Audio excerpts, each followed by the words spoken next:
Olá, pessoal. Eu de novo, que é para vocês enjoarem, mas eu tenho uma boa notícia para dar para vocês. Ó, acredito que a gente vai ter encontro agora setembro, né? Essa aqui vocês vão receber para setembro. Depois, em novembro, a gente já se despede. Não vão ter que olhar para mim mais, né?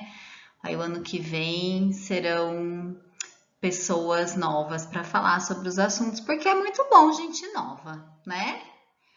Bom, vamos lá. A gente começou um trabalho muito legal e eu tenho tido alguns feedbacks de professores, de coordenadores que estão conseguindo aí entender, compreender a dinâmica da análise do comportamento, que é o mais importante é que vocês saibam, né? Sobre os conceitos, quando pegar um relatório, o que que aquele relatório quer dizer, o que que quer dizer tal conceito, quando um profissional colocar lá que o aluno está numa fase de treino de mando, o que será que é isso? Ah, a Thaís falou, eu sei, vou procurar nos slides que ela deixou, e assim a gente vai caminhando, né, para um estudo bem solidificado, né? Espero que vocês tenham assistido a série que eu falei para vocês na Netflix, tenham entendido um pouquinho aí do espectro nas crianças que têm um alto nível de funcionamento ou um potencial cognitivo, um coeficiente cognitivo, como vocês preferirem, mediano acima da média, mas com uma comorbidade do autismo, tá? Então nós vamos continuar ali. Antes de entrar em generalização, vocês entenderam vários outros conceitos importantes, né? Como que para trabalhar com uma criança dentro do espectro autista, a gente precisa ter alguns cuidados, alguns planejamentos, que a criança dentro do espectro autista ela precisa ali de um ensino estrutural, ou a gente faz por tentativa discreta, ou a gente faz pelo ensino incidental, que eu só acho importante trabalhar com o ensino incidental quando a criança já consolidou aquele conhecimento. Vocês viram os vários tipos de ajuda que a gente pode dar, uma ajuda total, uma ajuda parcial, uma ajuda física, uma ajuda visual. Como que é importante a gente trabalhar com anotação, né? Tudo a gente tem que anotar, fazer tabela. Ai, que saco, Thaís, mas né? Educação especial, trabalho com desenvolvimento, com neurodivergência, a gente precisa anotar tudo. Né? A avaliação ela também dá um trabalho que vocês nem imaginam, né? Com muito estudo, muita compra de testes, de instrumentos, o tempo todo estudando para qualificar, para a gente conseguir fazer um trabalho bacana. E aí a gente vai entender hoje a importância da generalização, tá? Essa generalização aqui que eu estou propondo, ela é fundamental, ou seja, a criança ela tem que ser capaz de emitir uma resposta em diferentes contextos. E aí o que eu percebo? Quando eu chamo um pai ou uma mãe para conversar sobre o PECS, que é a comunicação alternativa, que vocês já viram, os pais falam para mim assim, mas Thaís, ele já sabe onde pegar água, ele se vira. Tá, ele se vira, mas e se ele for ficar na casa de outra pessoa, né? Que eu sempre digo para vocês, será que ele vai saber? Então ele precisa aprender a pedir água no hospital, no vizinho, na festa de aniversário do colega, na casa da avó e por aí vai, tá? Então, quando a equipe gestora recebe uma criança dentro do espectro, ela precisa preparar todas as pessoas que trabalham na escola, todas. Desde o setor da secretaria, desde o setor da merenda, da limpeza, os outros professores. Por quê? Porque a criança ela precisa generalizar um aprendizado, um comportamento em todos os ambientes daquela escola, tá? E aí eu tenho visto algumas coisas assim, que eu já disse em outras conversas com vocês, né? Que a criança dentro do espectro autista, ela também sabe obter função do comportamento, né? Ela emite respostas para ter como uma função, assim como nós, né? E aí, se as pessoas da merenda, elas não estão preparadas ou elas não sabem o que o professor está trabalhando com aquela criança, eles vão ficar com dó, eles vão fazer comentários no corredor da escola, eles vão passar a mão na cabeça da criança. Por quê? Porque eles não sabem. E a gente precisa estender esse conhecimento para todos, tá? Tanto para as pessoas quanto para os ambientes. E aí eu só sei que a minha criança aprendeu quando ela já consegue emitir aquele comportamento em vários contextos, tá? E aí, pessoal, a generalização ela deve ser cuidadosamente planejada, né? Eu tenho que planejar a resposta para que ela seja emitida sob o controle de novos estímulos, diante de novas pessoas, em novos ambientes. Orientação de pais e cuidadores é fundamental.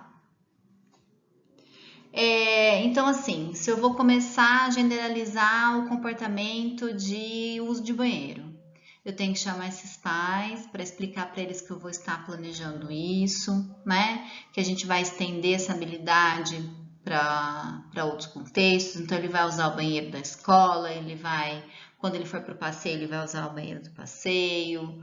E aí os pais vão fazer um trabalho muito semelhante em casa, com as figuras, com a pastinha, com a organização do assento, tudo muito semelhante ao que vocês estão fazendo na escola, tá?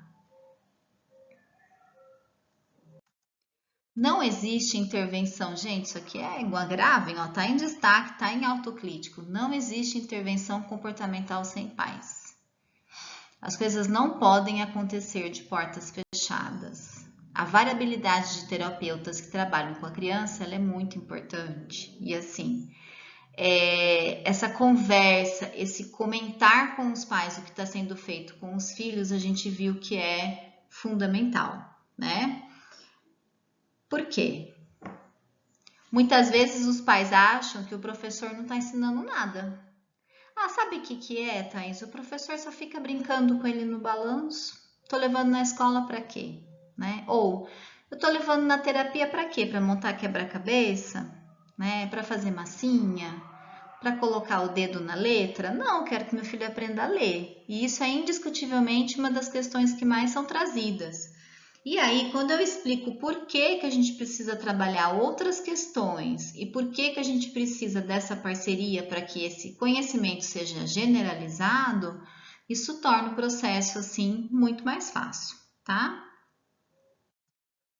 E aí, gente, aprendeu, né? A gente viu tudo lá. Como que aprendeu? A gente registrou, colocou lá quantas tentativas corretas foram conquistadas. Anotei que tipo de ensino eu usei, quais foram os tipos de ajuda que eu precisei aplicar.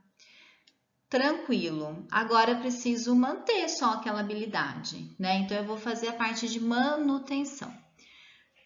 De novo, né? Não existe trabalho com criança dentro do espectro autista sem anotação. E aí eu trouxe para vocês, eu não sei se vocês já tiveram acesso, acho que vocês não tiveram acesso ainda às folhas de registro, mas eu fiz alguns modelos para vocês começarem a usar, tá? Porque folhas de registro, elas precisam ser simples, elas precisam ser fáceis, para que todo mundo bata o olho e entenda, não só você, né? Então, não são anotações que vocês vão ter de compreensão individual. É algo que tem que ter uma legendinha ali e tudo mais. E aí vocês encontram vários modelos. Eu faço as minhas, que eu gosto, que eu me organizo bem. Eu tenho aquele currículo de habilidades básicas que todo mundo já conhece, acredito eu, mas que para mim super funciona e que eu tento introduzir onde eu trabalho. Nem sempre eu consigo, mas eu acho que água mole em pedra dura, né? Tanto bate até que fura. E aí, depois de tudo isso, eu vou de vez em quando colocar aquela habilidade para ver se a minha criança está mantendo esse aprendizado, né? E aí eu não volto naquele padrão de linha de base, de ficar treinando 3, 4 vezes. Aí 1 ou 2 vezes por mês ou por semana, ou quinzenal, vocês definem. Eu vou trazer aquela habilidade para ver se teve um conhecimento, se aquela criança realmente está trazendo aquela resposta, ainda está ali no aprendizado. Tem que ser planejado, né? Todo ensino de criança dentro do espectro autista tem que ser muito bem planejado. Nós vamos ter, eu não sei se vocês vão participar, no Setembro Verde, a gente vai falar sobre gerenciamento de crises agressivas.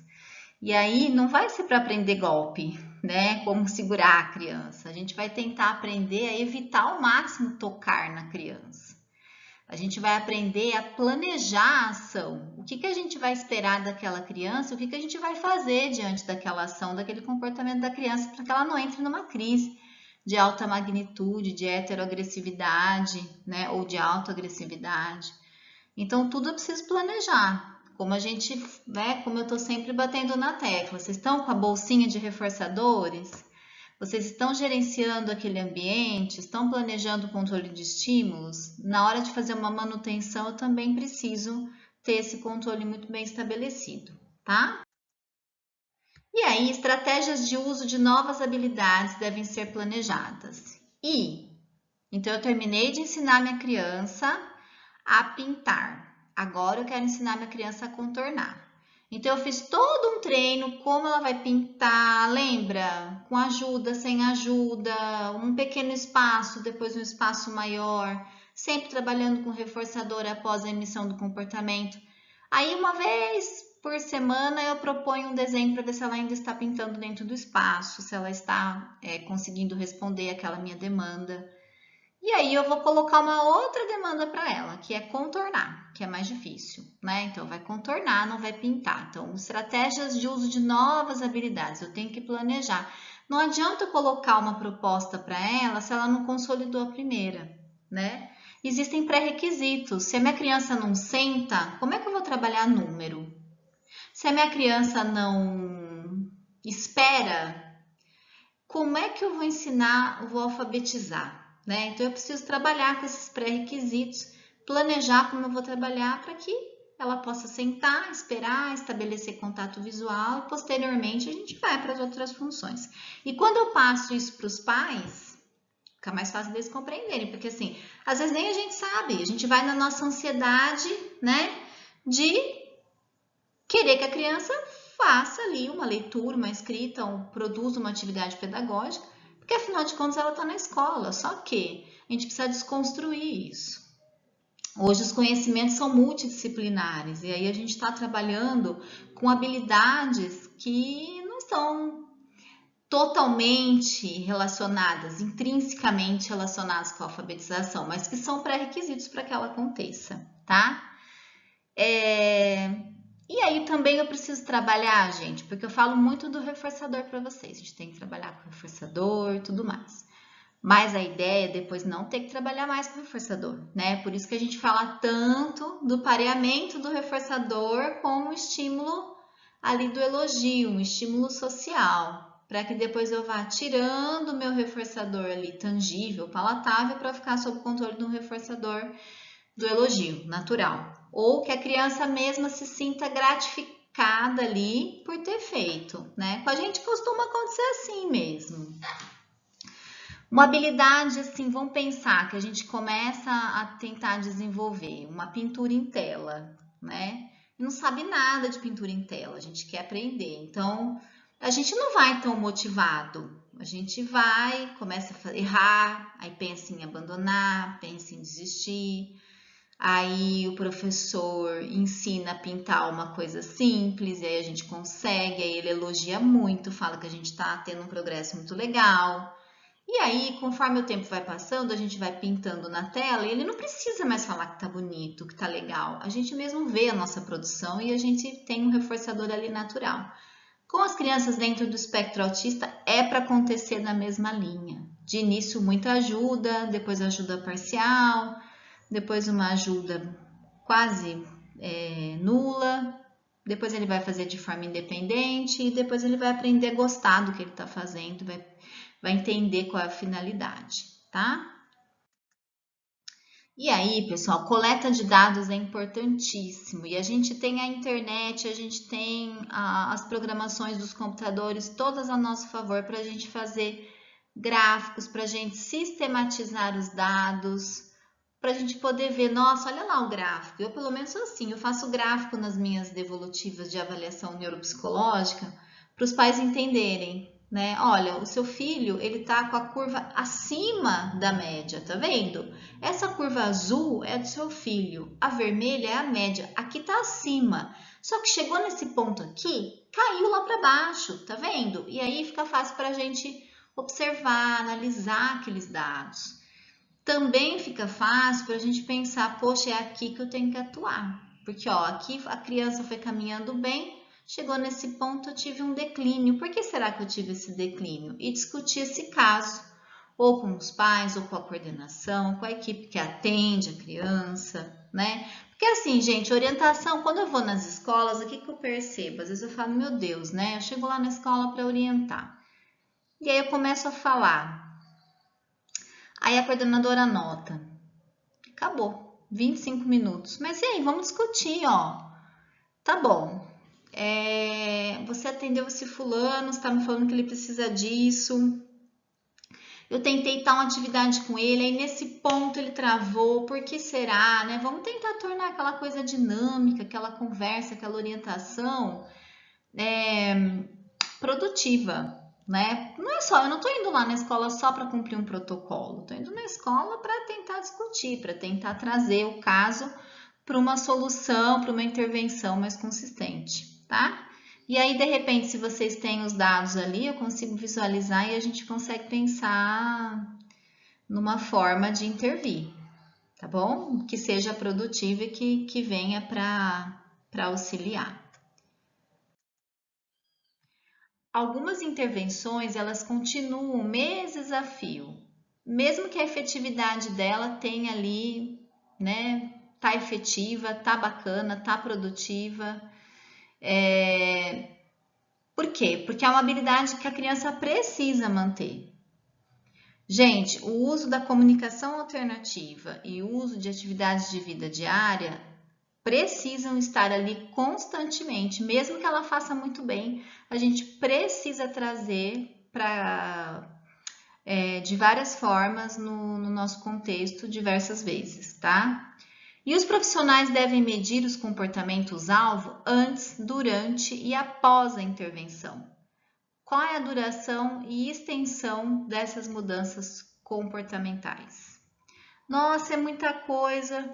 Quando a gente começa a usar um recurso do Excel, a gente começa a usar a questão dos dados do gráfico, fica muito mais fácil do que se a gente colocasse lá, escrevesse no papel. Experimentem. A tecnologia a gente tem que usar a nosso favor. E o registro vai possibilitar, então, que a gente otimize essa intervenção, tá? E a gente vai ter evidência científica para falar do caso. Porque, gente, de todos esses anos que eu tô na prefeitura, né? Não só na educação, 20 anos, igual eu falei para vocês. Eu não quero escutar mais. Ah, aquela criança ali, ela é mal educada, ela é birrenta, ela tá fazendo manha. Não quero mais. Eu quero que vocês falem com propriedade. Aquela criança, diante de uma exigência, de uma produção, de um texto, ou diante da exigência de que ela sente, ela começa a se jogar no chão, ela joga as coisas da mesa no chão, ela grita, ela se morde. Percebe como a gente descreve adequadamente esse comportamento e fica mais fácil? Né? Também não quero escutar, sabe o que é, Thaís? Essa criança, ela é filha da fulana, você atendeu fulana, você lembra dela? Então, né, não dava para ser. Por mais que a gente saiba que ambiente determina comportamento, eu acho que vocês já têm condições de falar sobre os casos de uma forma mais científica, mais objetiva e pautada em evidências, não em achismo, em achômetro, tá? Isso torna até a conversa mais produtiva, isso torna o trabalho mais sério e os pais vão confiar mais, tanto em vocês quanto em mim, tá bom? Bom, aí a gente vai aprender um pouquinho os procedimentos para registrar comportamento, né? Registro da frequência, lápis, papel. Por exemplo, eu vou mudar os clipes de um pote para o outro. Como que eu vou registrar isso aqui, né? Eu vou colocar lá uma ficha no final da nossa apresentação, acho que vai ter lá. Primeira tentativa, precisou de ajuda, colocou, foi necessário uma ajuda física para transferir para os outros potes. Depois da quarta tentativa, no terceiro dia da semana, ele transferiu. E aí a gente foi fazendo o esvanecimento dessa retirada. Durante 2 meses, a criança manteve essa habilidade, então a manutenção está ok. Podemos partir para a próxima habilidade do currículo, tá? O Habla-R, gente, eu não vou me aprofundar nisso. Ele é uma forma da gente avaliar a criança dentro do espectro autista, mas eu não acho que vocês deem conta de fazer com tanta coisa, tá? Mas acho que vocês têm que saber, Thaís, o que é Habla-R? Uma vez eu li e tal, é isso aqui. Eu não trouxe para mostrar para vocês, mas a gente mesmo confecciona lata, esponja de lavar louça, põe letras. E aí a gente vai ensinar a criança a discriminar por posição, discriminar visualmente, fazer pareamento, discriminar por identidade, discriminar de forma arbitrária ou ouvir e discriminar visualmente, tá? Hoje a gente tem instrumentos muito mais complexos e eficazes para a gente avaliar, mas o Habla-R é uma mão na roda para quem está como eu posso dizer, para quem está no escuro. Isso, para quem está no escuro. Né? E aí, se alguém se interessar, manda mensagem para mim, que aí eu mostro direitinho como é que é possível confeccionar e se vocês quiserem fazer, por exemplo, aquela criança que não chega na terapia, que não vai para avaliação, que a gente não tem nem noção do que ela faz, do que ela não faz, o Habla-R ajuda a gente, tá? Nós também vimos sobre a análise funcional do comportamento, o quanto é importante a gente analisar a resposta dentro de um contexto, dentro de um ambiente. O que aconteceu antes para aquela criança emitir a resposta? Qual foi a consequência que eu dei para aquela resposta? Aquilo aumentou ou diminuiu a resposta? E a gente fez todo um estudo nisso, isso aqui é só para vocês recordarem como é importante a gente manter fresco na cabeça sempre que a gente estiver lidando com um problema de comportamento. Mas, Thaís, o problema de comportamento ele é do psicólogo, não é nosso. Aí você se engana terrivelmente, né? Ele é um problema meu desde que ele ocorra aqui comigo. Quando ele não ocorre comigo, para eu poder ajudar você, eu preciso saber como que ele ocorreu aí com você. Se a sua sala estava cheia, se você propôs uma atividade que ele tem dificuldade, se o colega riu dele. Essas questões eu preciso saber para intervir adequadamente, né? De novo, as coisas não acontecem do nada, elas acontecem por algum antecedente. O SD é um estímulo antecedente. E qual foi a consequência que você deu para aquela criança, né? Para mim já é algo que está até cansativo, mas eu não sei para vocês. Análise funcional do comportamento é o alfabeto de vocês, né? Para mim é o alfabeto. Então precisa saber fazer uma análise funcional. Vocês já sabem fazer muito bem, vocês têm um olhar bom para isso, mas precisa treinar cada vez mais e treinar quem está chegando na rede, né? Cada hora entra uma turma nova, sai uma turma antiga e aí eu só queria fazer um parênteses aqui com vocês, tá? Quando eu falo para vocês me mandarem mensagem solicitando material, é para mandar mensagem solicitando material. Tem pessoas que estão me mandando mensagens tentando discutir caso do próprio filho ou mandando vídeo do vizinho para eu analisar. Gente, não é minha função essa, tá? E aí eu não vou responder para vocês mesmo. Vou colocar vocês em extinção, tá? Por quê? Gente, é o meu trabalho ajudar vocês, né? Thaís, eu tô com dúvida naquele conteúdo, eu preciso aprofundar melhor naquela parte que você falou. Você tem algum material para isso? É uma coisa.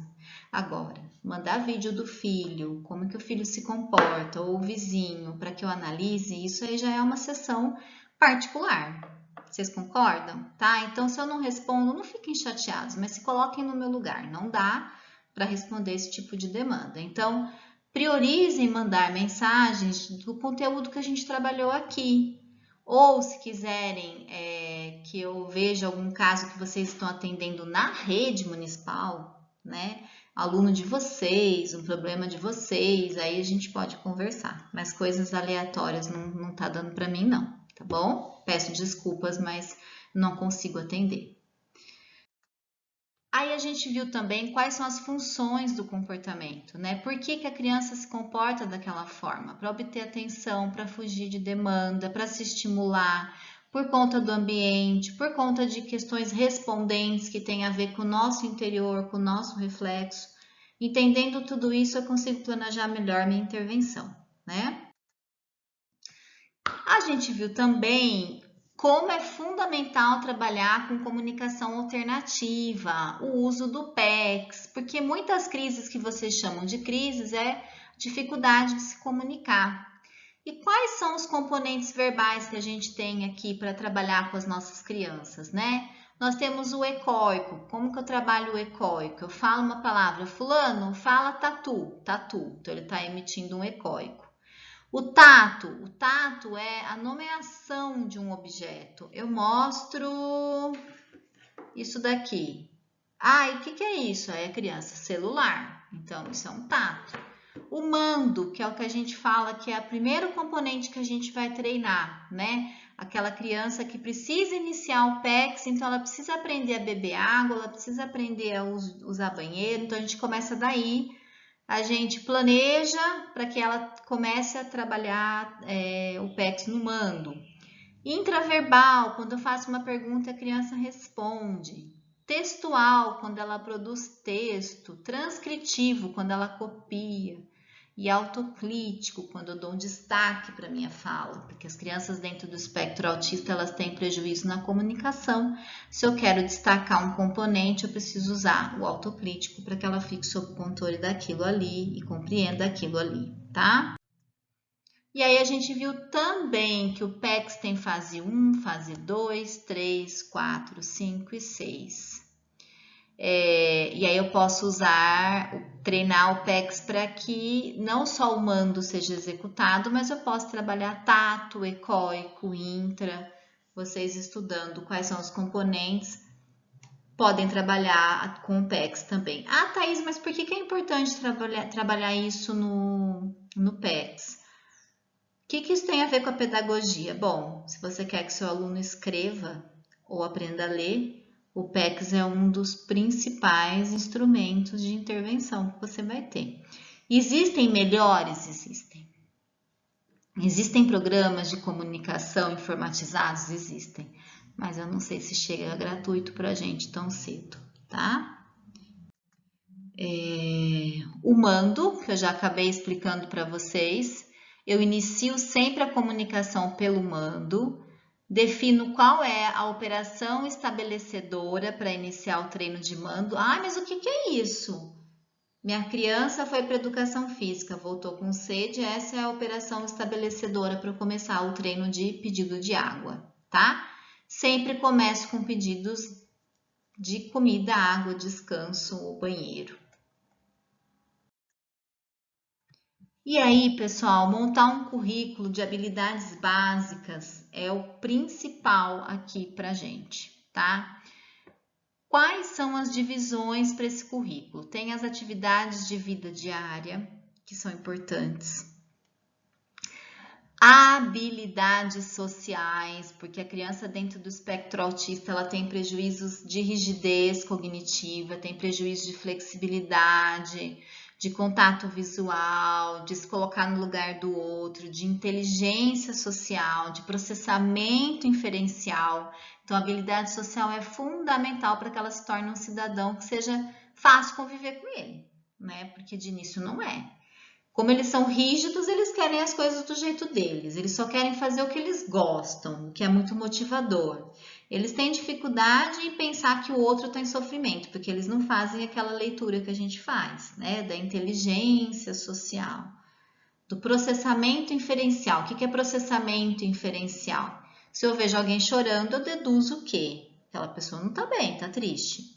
Se ela está chorando diante de uma homenagem, eu deduzo o quê? Ela está emocionada, ela está muito feliz, né? Se aquela criança está com uma expressão de medo diante da barata, eu entendo que ela está com medo da barata. Mas a criança dentro do espectro autista não faz essa leitura. Ela não entende as entrelinhas das nossas caretas, né? Para ficar mais fácil de entender.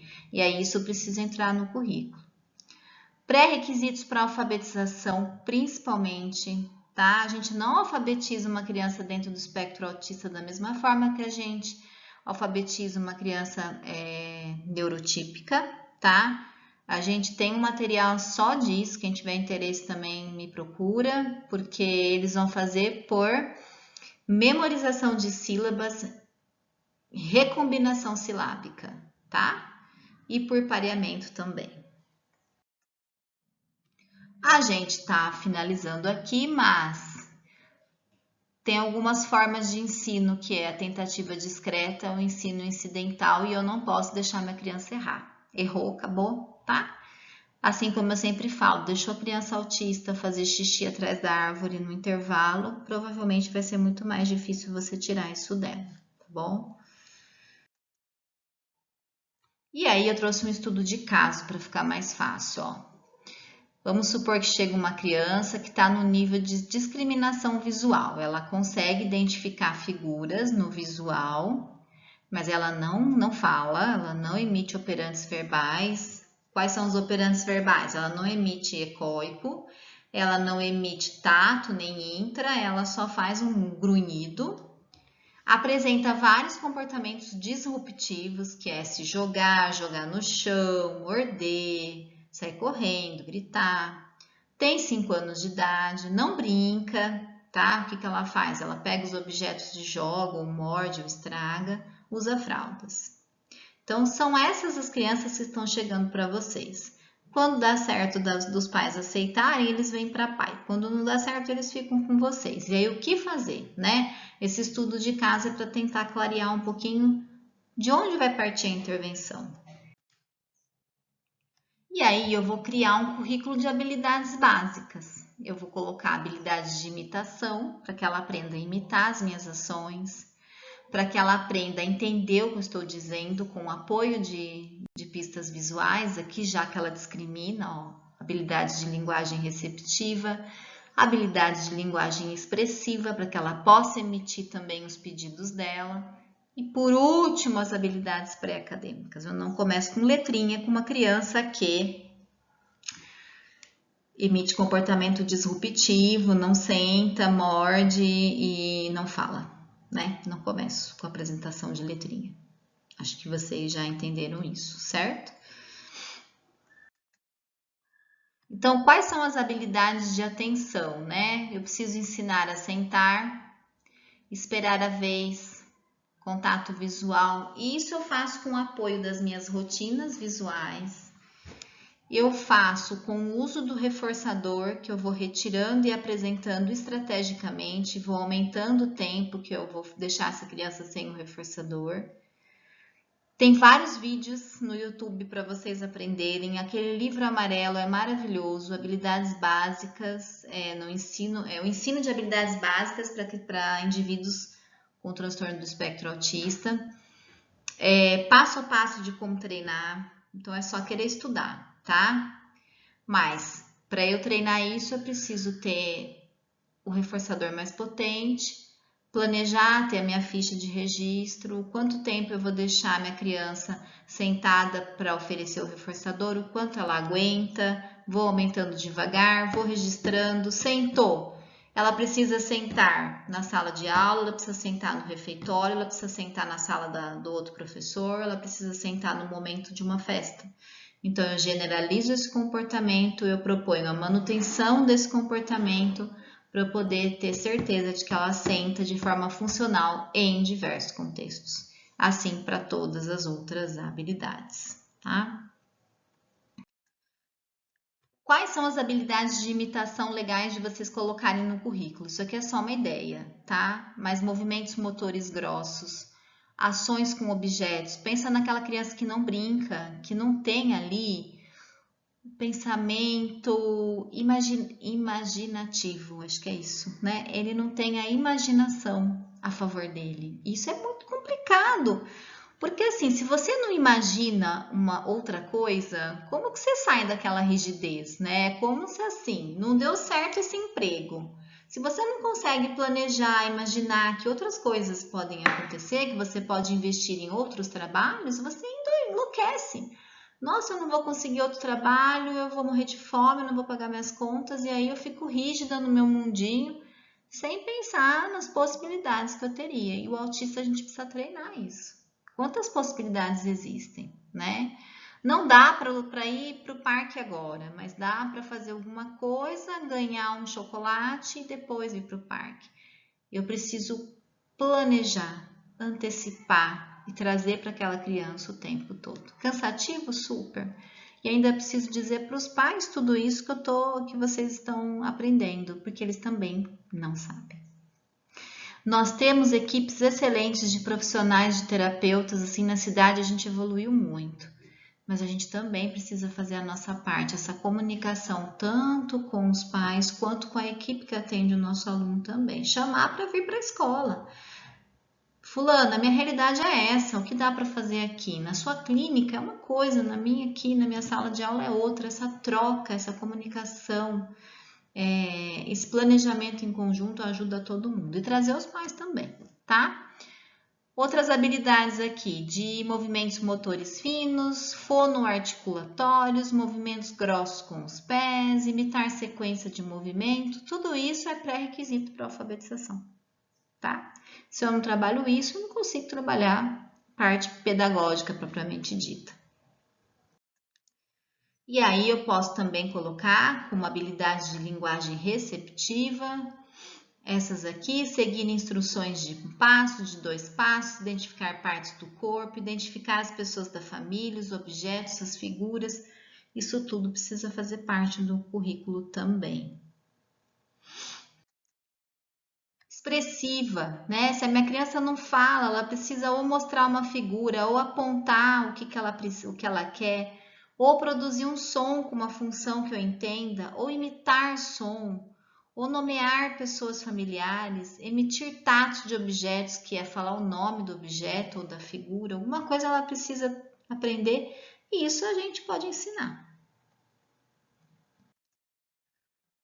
Aí, habilidades pré-acadêmicas, coordenação olho-mão, emparelhar objetos, figuras, usar lápis, usar tesoura, lembrando que a grande parte dos indivíduos dentro do espectro autista podem apresentar um comprometimento na coordenação motora grossa, na coordenação motora fina, eles são como a gente chama de desajeitados, né?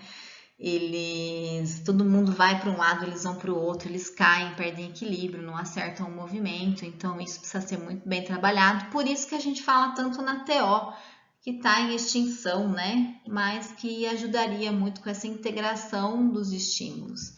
Esses dias uma professora veio me perguntar se ela Thaís, posso deixar a criança comer com as mãos? Eu não posso, né? Falei, bom, seguinte, primeiro você vai trabalhar com a mudança dos talheres. Se aquele talher que a escola oferece a criança não está aceitando, você vai levar um silicone, de plástico, mais molinho, mais durinho, até que ela aceite. Se ela não aceitou, é porque essa questão sensorial do talher na boca está causando uma alteração, ou um enjoo, ou enfim, algo que está impedindo ela de comer com o talher. E tudo bem ela comer com as mãos, gente, tá?